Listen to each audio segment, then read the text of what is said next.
Hello, everybody. I'm not exactly sure why, but Robin Williams always comes to mind when I come on here. I feel like saying "Good morning, Vietnam." I don't know if anybody remembers Robin Williams in that movie, but most of everybody should remember how incredibly talented he was, and so forth, and how much we all miss him because he died way too young. I think he was in his early 60s. So I'm going to try something a little different today. Do a quick little recap of the market. As all of you know, I did do some commentary, and I'm not sure why I look like I'm white. I'm a ghost today. Um, Couple things. I'm not in a sweater because it is so hot relative to what it's been in Illinois lately. So I'm just wearing my shirt, t-shirt under my sweater. But basically, on Monday, the market was up pretty strong. And if you go back and look at my commentary on the first, and part of the reason why I'm doing this commentary, just so everybody knows, it's a way of keeping myself intellectually honest as I kind of go through the market. Try to be less white. That's funny. I guess that is the politically correct thing to do right now, is to try to be less white. But anyways, with regards to this past Monday, there was some legislation passed in the House about a $1.9 trillion spending bill. I mentioned it, and I said that we might get a little bit of a sugar high, is what I was suggesting, and that people should definitely maybe de-risk a little bit if they think that they have too much risk on, and that's something that you need to figure out with a professional. Speaking of which, I just need to be sure we're going to start doing a little disclaimer just to make sure. I haven't been getting advice on here with regards to stocks. This is for information purposes. So it's important that you talk to a professional. If you don't have a professional, please check out my company, Preactive Investments. My wife is a financial planner. I'm a CFA and my MBA. So check us out, preactiveinvestments.com. There's the link. So basically, the market was up strong, 2-3% on Monday. And then if you look at it today, I wrote a couple statistics down. I'm going to be doing this daily and kind of comparing what's going on just so that people have a sense. Since Monday, the tech-heavy NASDAQ, the Qs, which is the 100 largest, 100 companies. They're not. Most of them are names that you would know, like Microsoft, Apple, Tesla's in there, and a bunch of others. Was down. It's been down 6.3% since Monday. So just like that, 6%. I think it went negative on the year today, and in the past day, it's down 1.94%.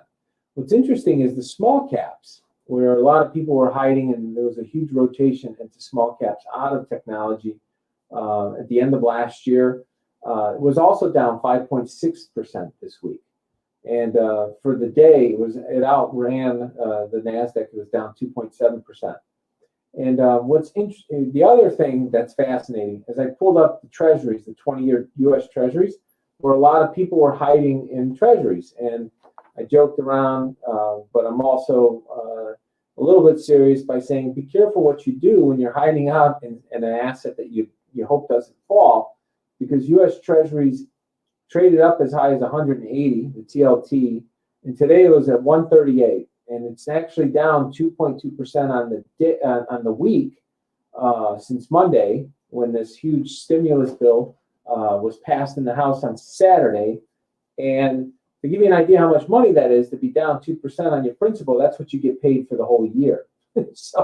So be careful hiding out in bonds. Sometimes people are like, I got to own something because cash is losing its value. Well, when cash doesn't lose its value? On days like today. So just keep that in mind. I know I'm teasing a little bit, but I'm also being serious. Make sure that you really think through what you're doing with your money. Think about how many hours you put in to save your money. And if you save $2 an hour and you work an entire year and you work 2,500 hours and you save $5,000, well, you think about how many hours it took you to make that $5,000. And if you make 50, let's just say, for example, you make 50 bucks an hour, which is 100 grand a year. So let's just say you make, we'll do a couple examples. You make $50,000 a year, you get paid $25 an hour. So that's 200 hours of labor. So would you just, when you fling around your money and invest it, I'm just saying if you do it on yourself or you give it to an advisor, keep in mind how many hours it takes you to make the money back if you permanently lose it. It's one thing if it's volatile, but it's another thing if you make a few missteps that result in it permanently being gone. You save 5 grand a year, and that's how much you save, and you make 50,000 a year, which is a high savings rate. And you lose 50 grand of your 250, it's 10 years of your savings rate. So I like to try to get people to frame things that way so that they think twice before they feel they have to run into the market or chase assets or buy the next hot thing. And that's why I'm pointing it out, because last week, if you look at my what I posted about Powell is the chairman of the Federal Reserve. He was basically saying the coast is clear. Don't worry about it. We're going to just keep putting in money supply. The economy is doing. He basically came out and said the economy is still a little weak. We don't have inflationary fears, is what he was alluding to. We need to be accommodative, and we need to get inflation up to 2%. And then today he's saying that inflation is a concern. So this is the Federal Reserve chairman, and that's why I'm saying when you put your money to work, try not to listen to these people. Even the Federal Reserve chairman, look at the data yourself. I mentioned the price of lumber was up like over 100% year over year. The price of oil is up over 20% since the election. Actually, oil this week is up like 7% this week when everything else is down. So the NASDAQ and the small caps are down 6%. So oil's up 7%. That's a 13% swing in 4 days. And you're talking, obviously, there was some OPEC news that I talked about this morning that resulted in that. But please try to do your own research or find some people that work on your behalf that do the research for you, and try to block out some of the carnival barking that takes place. I don't need to name who's doing it. You guys, I'm sure you know who it is. There's some people that kind of hit a buzzer and buy and sell and think it's cute and folksy, but they don't think about it as how many hours you have to work when you make a mistake because you're chasing what they're trying to sell. So I'm not a big fan of that process, and so you're not going to see me trying to pitch stocks. That's just not the way it's going to work if you follow me on here. So I did mention. How much wage pressure was taking place this morning with those numbers. At first, the markets kind of rebounded a little bit on that productivity number being a little better than expected. But wage inflation, I did mention, was 6% this morning. And I said 6% inflation, when you look at a 20% labor cost structure, is over 1% of inflation. And that's just in one company. And then there was a ripple effect. So there's a chance that number, it came out, it could have had an impact on asset prices today as people thought, you know what, I don't really care what Powell's saying. And then he came out and said it anyways. Inflation seems to be something that might be here based on labor costs. And so I just want to point all that out. So even with oil, the price of raw oil, I'm talking oil, like the barrels of oil that you hear about, are up on the week, or the ETF that controls them at least. Energy today was actually down. Hold on a second here. I want to make sure I'm reading this right. I want to say energy was down. No, energy was not down. I take that back. Energy was down the least today. Utilities and so forth held up the best. So energy and utilities held up, which are defensive sectors. Everybody still has to pay their electric bill, their gas bill, and those sectors did well today, even if inflation is on the horizon. But meanwhile, technology stocks took the biggest hit. The average stock, I think, was down like 4% today. So even though the small, the NASDAQ, which is the larger one, was down 2%, The smaller technology stocks were down twice as fast. And then materials, when you think about materials in the economy, they're very labor intensive and capital intensive. So if labor prices are going up, it might impact material prices. And so that's why material stocks probably got hit a little bit, is because they don't like that impacting their cost structure.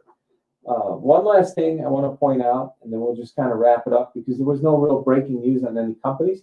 I will start trying to talk about things with regards to specific companies, just to kind of bring people up to speed on different companies and maybe how to think about them if they're investing on them on their own behalf.